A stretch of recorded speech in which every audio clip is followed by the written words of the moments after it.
Hello, everybody. It's good to be with you. This is an amazing crowd. Uh, all right, everybody. I can't hear you, so I'm just going to plow right in. I want to say first off, it's a pleasure to be with you. I spoke recently at the Bitcoin conference in Amsterdam, and the things we talked about were very different. It's remarkable what a difference we see in just 9 months. The last time the topic was really about how the game is rigged, but we can't leave. And in fact, it feels like it's too good to leave. We put up with the abuse. We know they're breaking the rules, not because we love it, but because we haven't ever had an alternative. And what's amazing is that we're starting to make our own. One of the core things that came up 9 months ago was Gary Gensler, Gary Gensler, Gary Gensler. Everybody was hanging on his words. And I had to remind everybody that Gary Gensler is not Daddy Bitcoin. And now it's much easier to make that argument because we see that, in fact, Bitcoin is Daddy Gensler. We are winning, ladies and gentlemen, but we haven't won. And so we have to make sure that we don't get cocky. And I think, unfortunately, that's about the end of the fun part of this talk. But I think this year, plenty of people will be talking about the happy stuff. So you won't need me for that.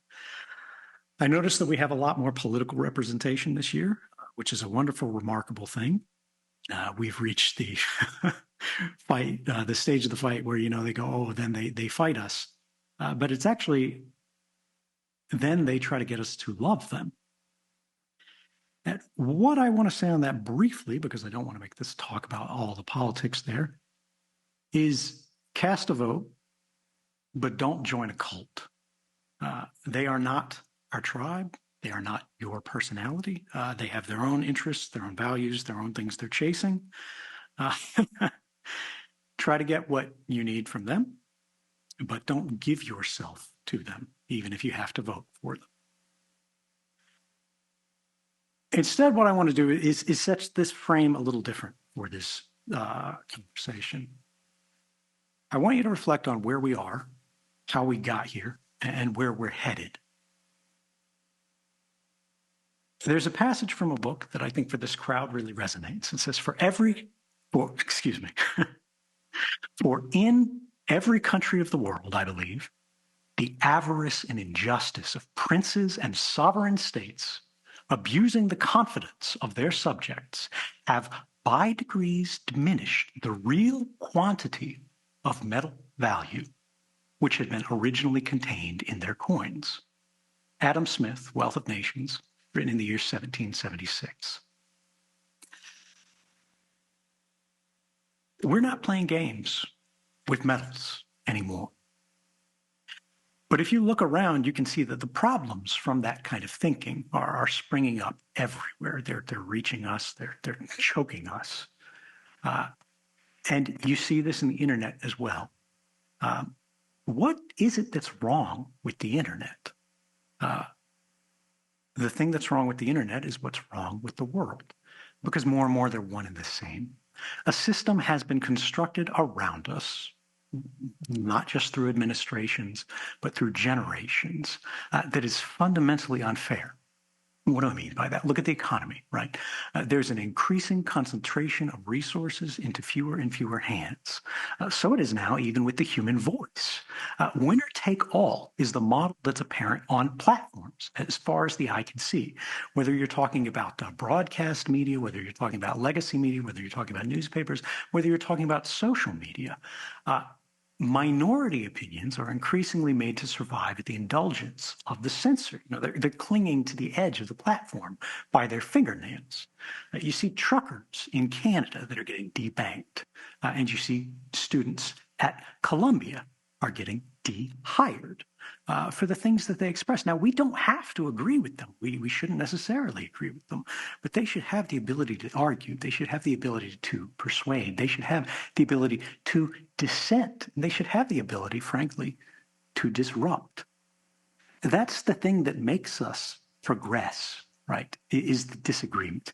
If we accept that the system that we inherited is the best that it can possibly be, that it shouldn't change, it shouldn't be contested, what we're saying is that we've gone far enough. This point in history is the best, and it's not. We know it's not. Life is still difficult despite the many privileges, despite the many technologies that have blessed us. But somebody made those things happen. Every good thing that you enjoy is the product of someone's labor, the product of someone's effort, the product of someone's ingenuity, the hours of their lives being gifted to us, to the common species. And the system that has been built around us is designed to extract as much of that as possible and return that to the hands of those princes. You'll notice none of the things that I mentioned are, deeply technical in nature. It's all very broad and general audience. But the thing that I want to warn you about tonight is that I fear that that is about to change. Our lives have been increasingly intermediated by screens, by panes of glass, right? You are watching this either live on stage because you registered through a smartphone, through a laptop, right? Nobody went and sort of bought a ticket at the counter anymore. That's not how the world works these days. But in order to even set that computer up, to turn it on, to log in, to set up your account, to pull the smartphone out of the box, charge it, open it up, connect it to your Wi-Fi access point, you have to click OK to continue. You have to agree to somebody else's terms of service. You are made to pass through gates of permission that are owned and controlled by others that do not answer, frankly, to anybody. You see Facebook, you see Google, you see how they've been abusing the trust of everyone in every country, right? You see the EU tries to get a handle on them. They're completely ignored. There was the GDPR, right? General Data Protection Regime, or regulation that was supposed to fix all of these problems, and it didn't work. They say, oh, we'll fine you, 4% of global revenue or whatever if you break the rules. That hasn't happened, and it's been years and years and years. Whether we're talking about governments, whether we're talking about corporations, we're talking about the same thing. We're talking about the systemization of technologies that are designed to order our lives to the benefit of the institutions. They are trying to organize us to benefit them. In some cases, we want this. We want to be able to cooperate. We want to be able to collaborate. We need to be able to work together, right? But we have to agree to this in some way. We should need to. And it's not like click OK to continue or say no and use the phone my way, right? It's click OK to continue or you can't use your iPhone. You can't use your Android phone. It doesn't matter whether Samsung makes it, whether Google makes it, whether Apple makes it. You play by their rules or you don't play at all. And that should be changing. We'll get to it a little bit later where we are making great strides in the context of money, which is why suddenly we see a lot of political interest in these audiences. They understand that there is a new center of power that is rising. But there is a new field of vulnerability that applies to all of us, including all of these luminaries that will be speaking on stage here.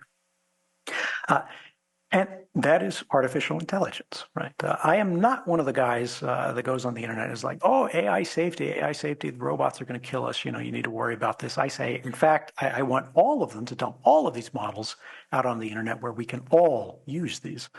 OpenAI, which is not open at all and is a very closed model company that wants to benefit themselves at your expense. They want to train on your data, but benefit themselves.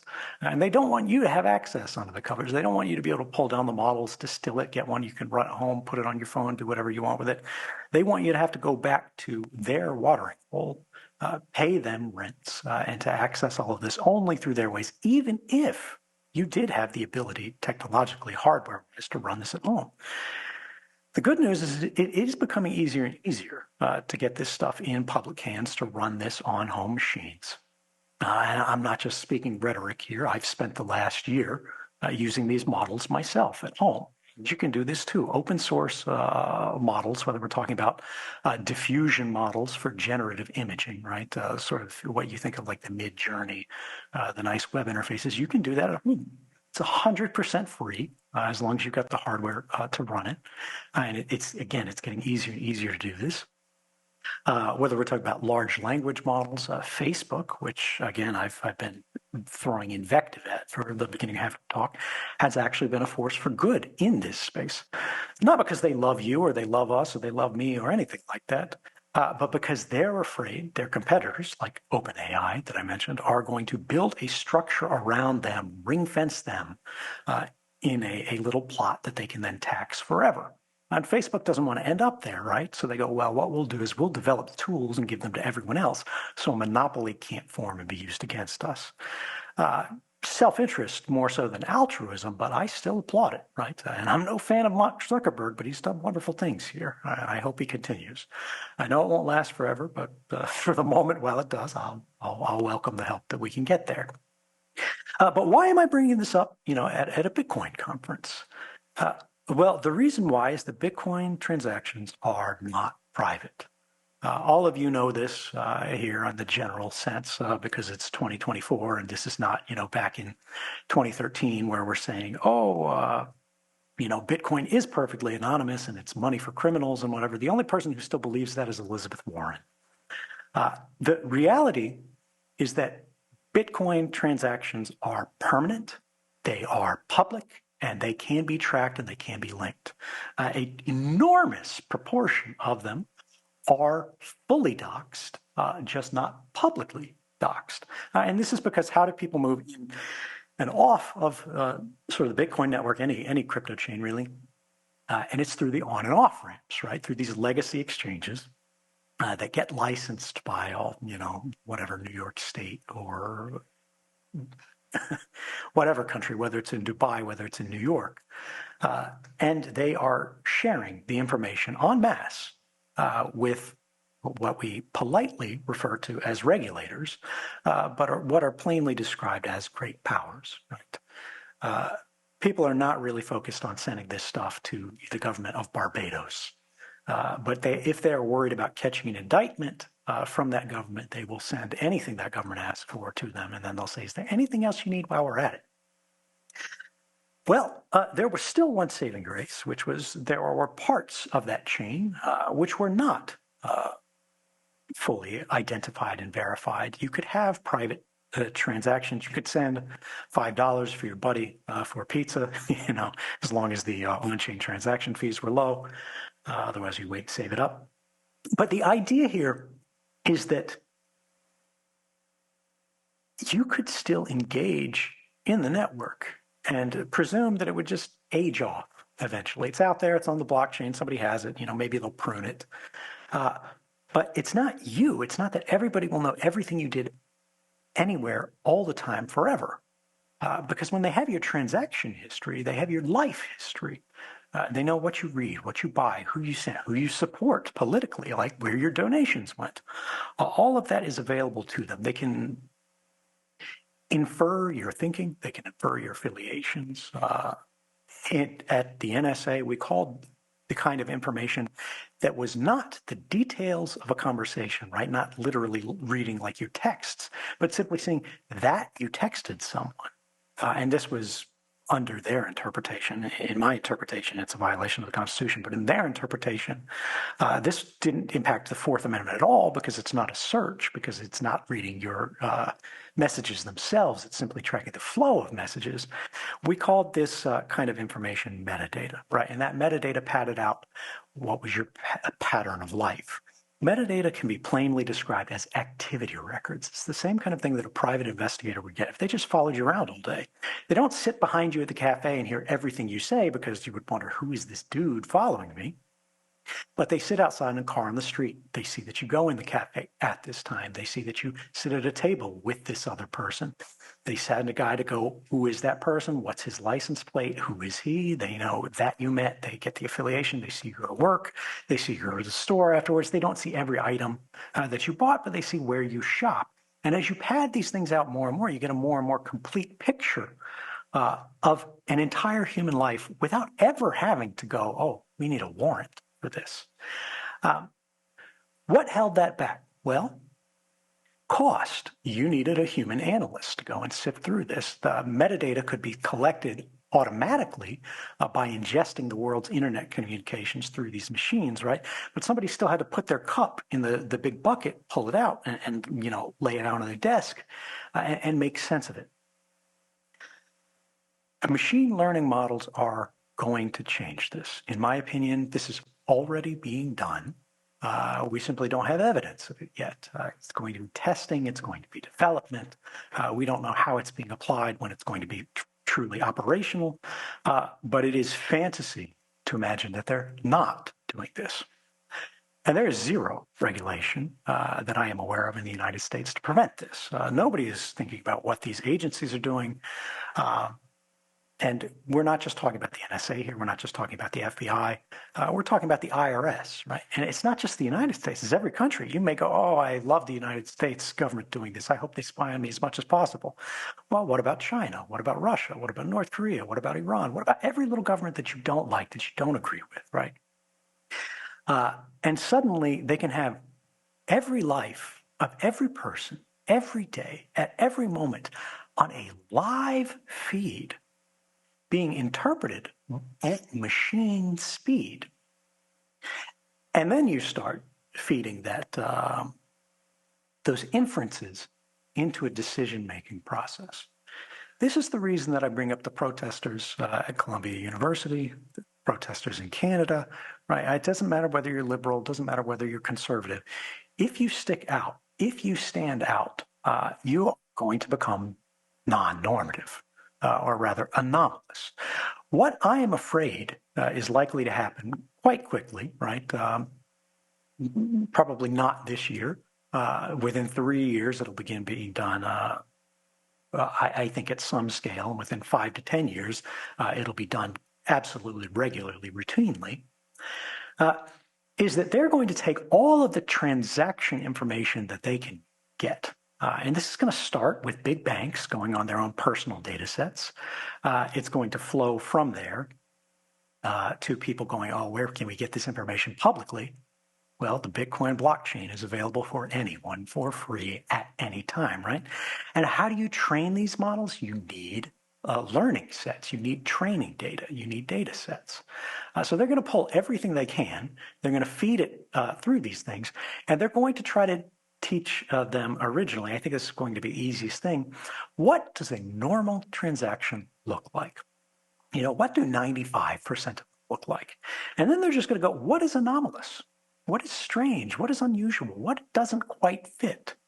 And then they're going to go from that's a 5% probability down to a 3% probability, and then try to get it smaller and smaller and smaller until they can just basically have people that are getting reports spit out on their desk, little, chat messages to their terminal, basically. They're saying, this just happened, this just happened, this just happened. Do you want to continue? And that banking officer is going to get a click OK to continue on your life, on your ability to transact, on your ability to trade. It's not just going to be Bitcoin. It's going to be Visa. It's going to be MasterCard. It's going to be everywhere. It's going to be PayPal, right? Whether you're subscribing to an OnlyFans account or something like that, which, is a very common thing, but something that a lot of people aren't going to admit to. They're not going to be proud of, right? That's going to start making these institutions go, oh, do we want to continue our business association with these people? Is there a brand risk, on stage here?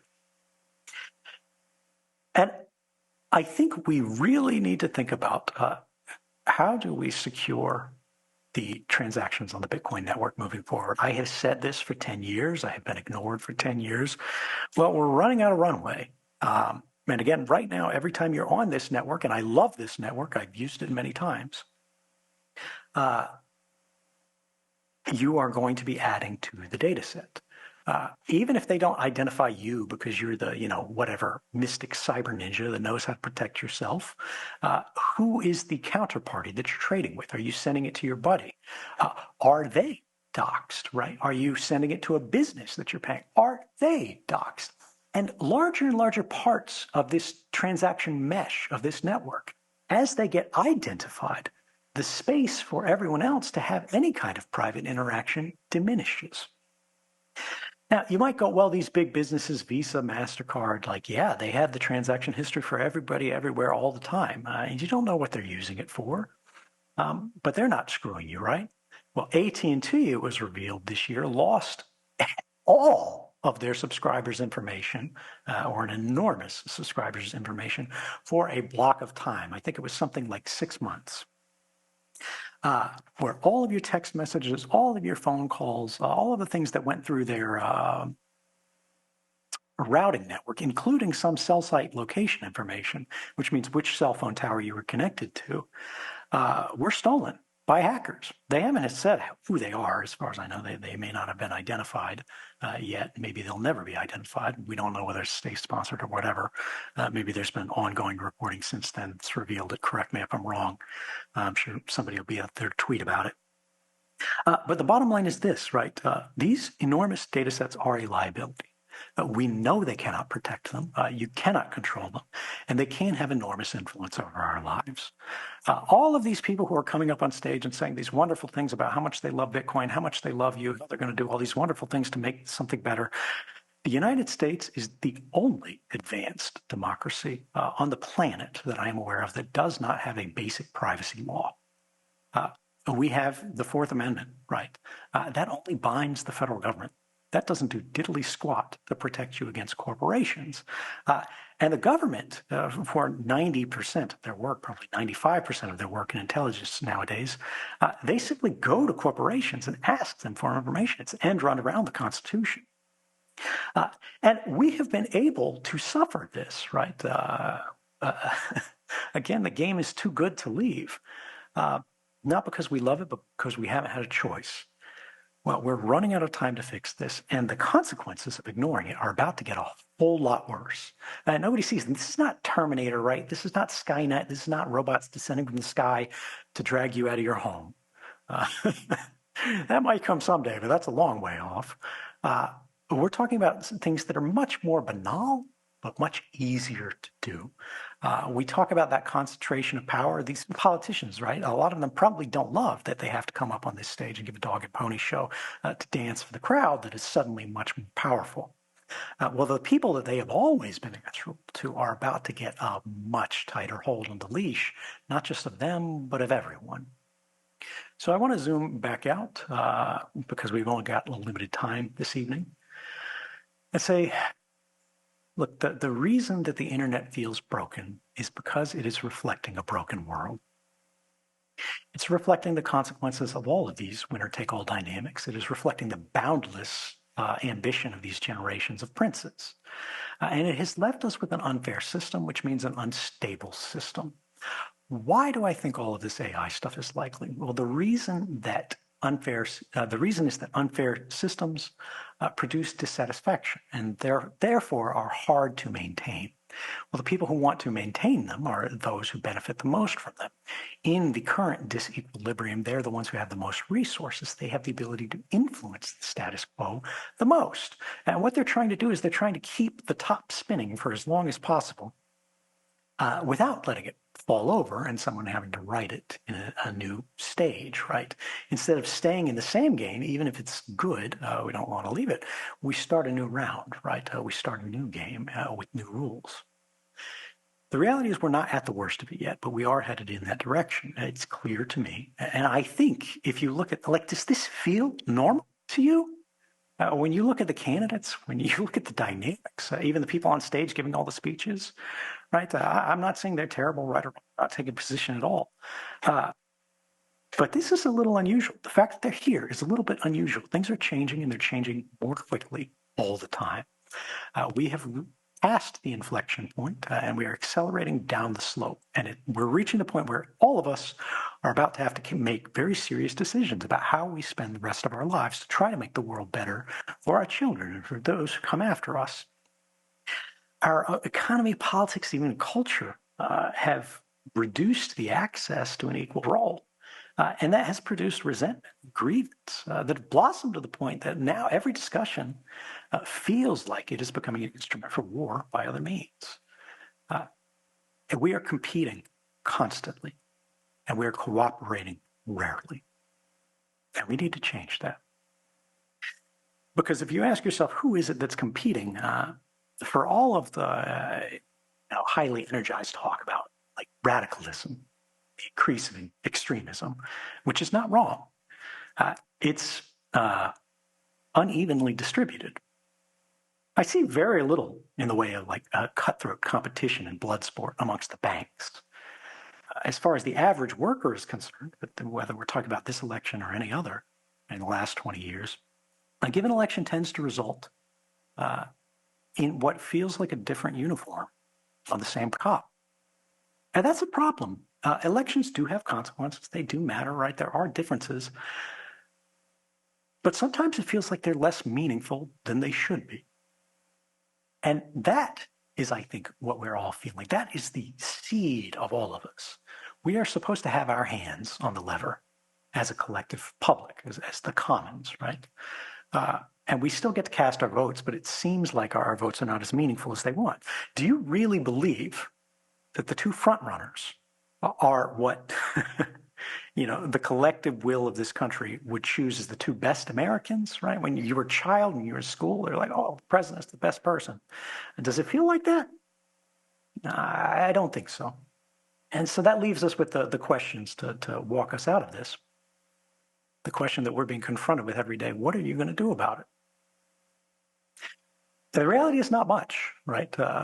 Right now, if you're the average person, you're going to post a mean tweet, about somebody you don't like, and then post a picture of yourself looking cool on Instagram, and then forget about it. You want to watch your shows, you want to go home, you want to be comfortable, you want to, get dinner, you want to go to bed. You've got a job to do, right? You've got rent to pay. We're all running on a treadmill. And then what? And for what? Right now, we're doing it for the likes. We're trying to get approval. We're trying to get acceptance. We are being driven to compete for attention and for acceptance. We need to start, instead of competing, we need to start cooperating, working together to find our way out of this hole that is not this election, it's not this politician, it's not this policy, it's this system. And that's what Adam Smith was telling us about the year 1776, a powerful year for every American. The internet is broken because institutions are competing against the individual, while the individual is competing against other individuals. We need to shatter that design because competition is everywhere, but it's only against the powerless. We need to look back at the avarice of those princes. Right? And I don't just mean in the context of government. I mean everywhere. I mean, Jamie Dimon, J.P. Morgan. We need to think about the systemic influences on our lives and how we can correct for them. The people who throughout all history had the means to diminish the amount of metals in our coins, which is inflation, simply by a different name. We're not using metal anymore. We're using paper now, but the game is the same. We in this room are using a technology that has taken the metal and the paper away from them. And it is through this single lever that they have set flourishing societies on the path to inevitable poverties. And I just want you to remember, every time you look at the grocery store's prices, that you are not alone, you are not isolated. Everyone in that store is dealing with the same battle that you are. We have to cooperate, we have to work together, and we have to make sure they do not reduce this country to the land of the free and the home of the slave. The only way we will do that if we work together. So please, by all means, cast your vote, but don't join a cult. There's a lot of work to be done. Thank you.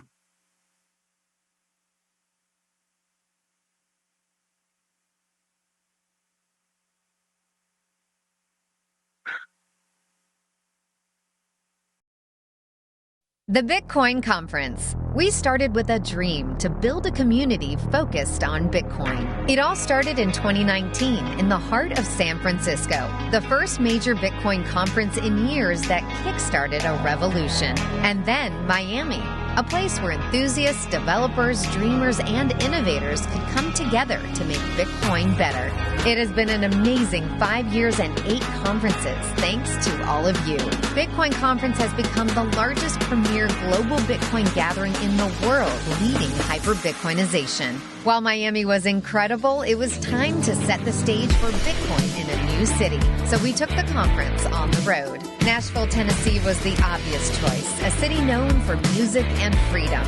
Next year, the conference is hitting the road again in search of the next global stage. We are headed to a new city next year. With Hyperbitcoinization right around the corner, we have no plans to take the foot off the gas.